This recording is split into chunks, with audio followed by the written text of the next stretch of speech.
Yo, this is G Love, and you're listening to No Good So Music. what were you listening to? I mean, you mentioned some artists, but like, when you were a teen and that made you want to play the guitar, made you want to, was there something that made you, because I think when we talked to Eric Bazillion, he mentioned him seeing the Beatles, and that was a big influence on a lot of people that looks so cool. You know, I want to be in a band or, I mean, Yeah, I what, mean, I will tell you, like my Beatles story. Like I said, I found my mom's copy of the White Album in the mhm, basement. okay. And the first time I put that record on, I was taking guitar lessons and learning to play.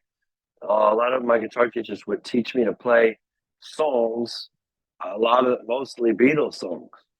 So Hmm. I learned the guitar and sing because I had three different teachers and they all encouraged me to sing and play at the same time.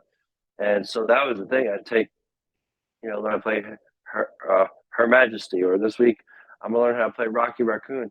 That's the Hmm. first time I learned how to put on the White Album because I couldn't figure out how the talking intro went over the music. Okay. So I looked it up. I looked up online.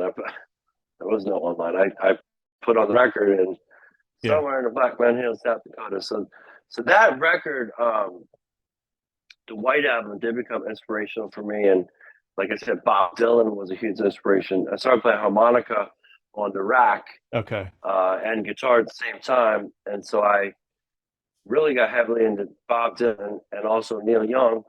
And I started writing songs very much inspired by Dylan-esque. And Okay. I thought that was very original in my high school in the 80s until when, look, I went to open mic nights and then I realized, oh, a lot of people love Bob Dylan. Hmm. Well, I always had this thing where I want to be original. So I went to a record store, and I asked, well, is there anybody that plays guitar and harmonica, solo acoustic, other than Bob Dylan and Neil Young? And they gave me John Hammond record called Country Blues. And that record literally changed